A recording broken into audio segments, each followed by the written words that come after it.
سے کیا تعلق ہے انسانوں کا؟ زیادہ سے زیادہ چند دنوں تک دوستی ہو سکتی ہے، یا رشتے بھی ہیں تو سانس تک، اس کے بعد کہاں تعلق ہے تمہارے؟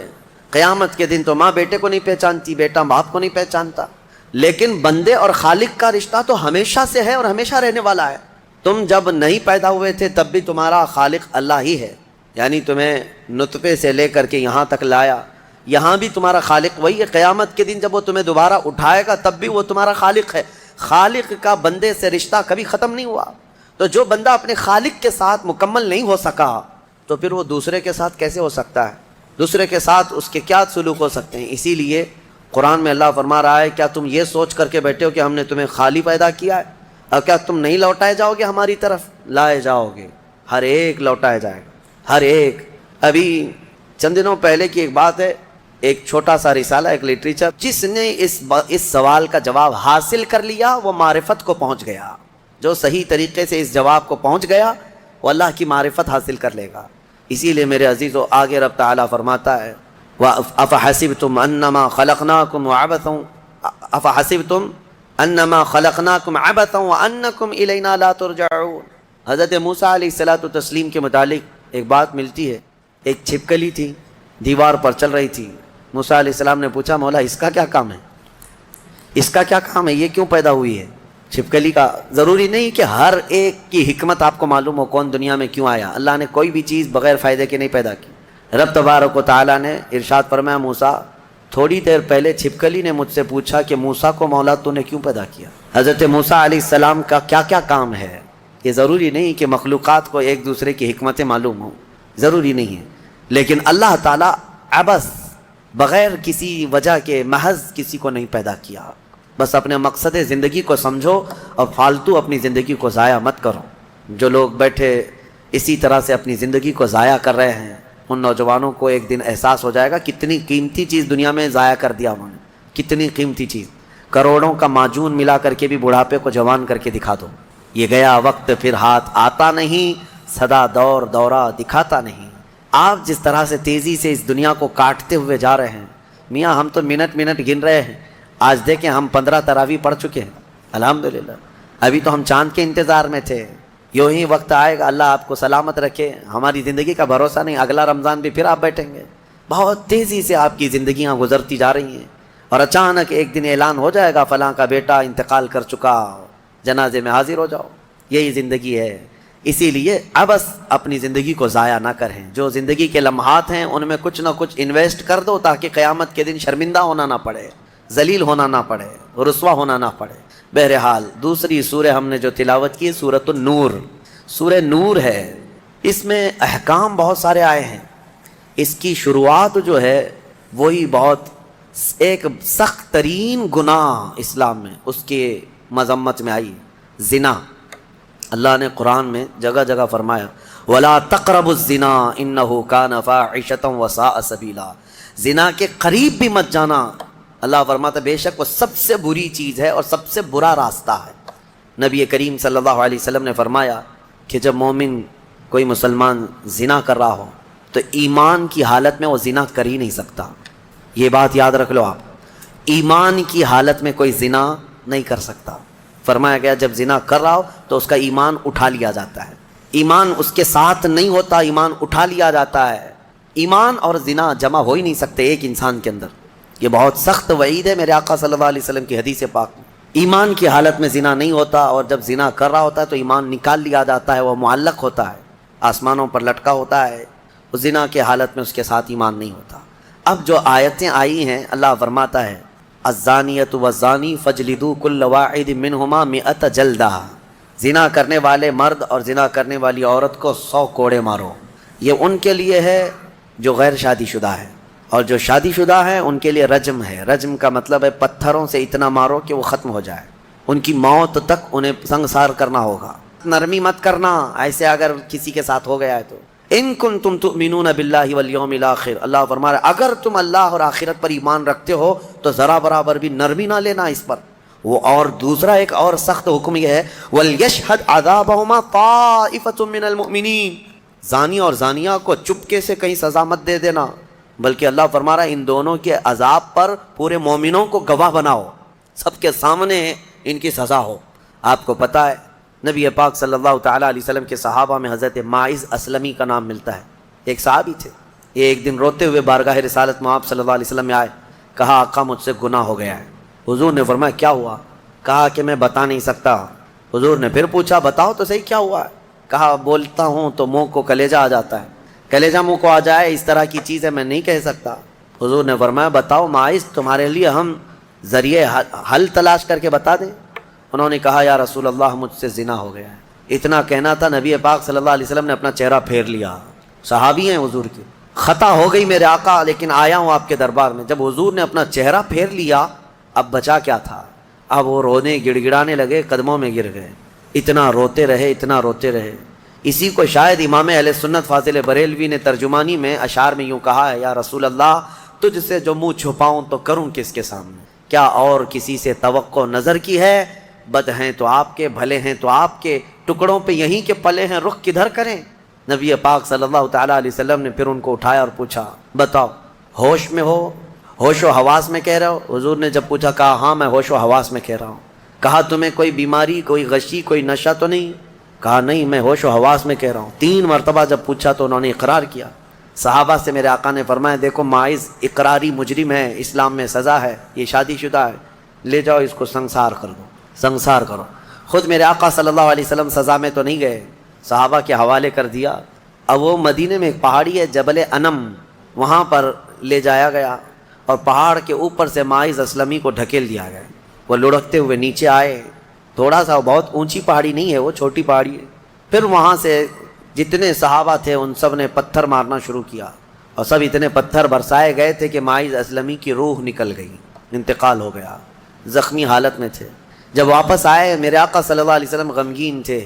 اس وقت صحابہ سے پوچھ رہے تھے بتاؤ ماعز کے ساتھ کیا کیا تم نے؟ کہا حضور سب ان کو سنسار کر رہے تھے. ایک صحابی آگے بڑھ کر کہتے میرے ہاتھ میں اونٹ کی ہڈی تھی، وہ لے کر کے میں نے مارا تو ماعز کی کھوپڑی پر لگ گیا، خون کا فوارہ اچھل کر میرے بدن پہ آیا. میں نے یہ کہا یہ کس پاپی کا خون لگ گیا، یہ کس خطا کار کا خون لگ گیا. میں کپڑے جھاڑ کر کے باہر آ رہا. میرے آقا صلی اللہ تعالیٰ علیہ وسلم کو بڑا غم ہوا، کھڑے ہو گئے، کہا یہ جملہ مت کہو، ماعز نے موت سے پہلے سچی توبہ کر لی. سزا تو دینی ہی تھی، اسلامی حکومت ہے تو سزا دی جائے گی، صرف توبہ کافی نہیں ہے. توبہ کر لی لیکن اب اس کے لیے برا جملہ مت کہو. میرے آقا نے فرمایا اللہ تعالیٰ نے ماعز کی سچی توبہ کی وجہ سے جبرائیل کو بھیجا اور یہ فرمایا یا رسول اللہ آپ کے غلام نے ایسی توبہ کی ہے کہ اس کی توبہ کے عوض اللہ نے پورے مدینے والوں کی گناہ معاف فرمایا، سب کی توبہ کے برابر فرما دیا. میرے عزیزو سزا تو دی گئی. ایک اور صحابی آئے، وہ بھی آئی تھی بارگاہ رسالت میں آپ صلی اللہ علیہ وسلم میں، کہا کہ مجھ سے خطا ہو گئی ہے، حمل بھی تھا. حضور نے فرمایا جاؤ بچے کی ولادت کے بعد آؤ.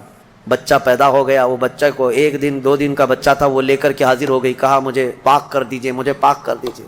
ان صحابہ کو یہ ڈر تھا کہ قیامت کی سزا بہت سخت ہے، دنیا ہی میں لے لو بہتر ہے، بہت عظیم ہے سزا جو قیامت کے متعلق فرمایا گیا. وہاں تو ہلکی سزا یہ ہے زنا پر کہ فرشتے لوہے کی سلاخ جو ہوتے ہیں وہ گرما کر کے ان کی شرمگاہوں پر مار رہے ہوں گے اور ان کی شرمگاہوں سے جو پیپ نکل رہا ہوگا محشر کے دن، فرمایا کہ ان کی بدبو سے پورے محشر والے کانپ رہے ہوں. زانیوں کی جو ہلکی سزا ہے، پھر جہنم کی سزا کا تو کیا شمار ہی نہیں. لیکن یہ صحابیہ آئیں، کہا کہ حضور نے فرمایا بچہ ہونے کے بعد اور بچہ لے کر کے پھر آئی. حضور نے فرمایا ابھی تو پیدا ہوا بچہ، اس کا حق ہے، اس کو جاؤ دودھ پلا کے آؤ. حضور پاک صلی اللہ علیہ وسلم کے پاس سے وہ گئیں، 2 سال تک دودھ پلایا اور پھر جب بچہ تھوڑا بہت چلنے پھرنے لگ گیا، غلط صحیح کو پہچاننے لگ گیا تو آئی حضور کی بارگاہ میں، کہا یا رسول اللہ اب میرا بچہ میرے بغیر رہ سکتا ہے، یہ صحیح غلط کو پہچاننے لگ گیا، اب دودھ بھی چھوڑ چکا ہے، مجھے پاک کی کریں. وہ کیسی خواتین تھیں اس وقت بھی، چاہتے تو بہانے بنا لیتے، میں نے کیا ہی نہیں، خود اقرار کر کے انہیں پاک ہونا ہے. اللہ کی بارگاہ میں یہ عیب اور یہ دھبا لے کر نہیں جانا چاہتا. پھر ان کے سنسار کا بھی حکم دیا گیا، اس خاتون پر بھی سنساری ہوئی یہاں تک کہ ان کی موت واقع ہو گئی. میرے عزیز و اسلام میں بڑی عظیم سزائیں ہیں. صرف میں یہ دنیاوی سزا آپ کو سنا رہا ہوں، اس سے گیس کر سکتا ہے آدمی دنیا میں جو ہائیسٹ سزا ہے اسلام میں وہ زنا پر ہے. لیکن یہ بھی کہا گیا ہے کہ یہ صرف اور صرف 100 میں سے 99 حصہ بھی اس کا یہاں سزا نہیں دی جا رہی، باقی 99 درجے زیادہ حشر کے دن اس کی سزا ہے. اگر وہ توبہ کے بغیر مر گیا، اگر وہ پاک ہوئے بغیر مر گیا، اس سے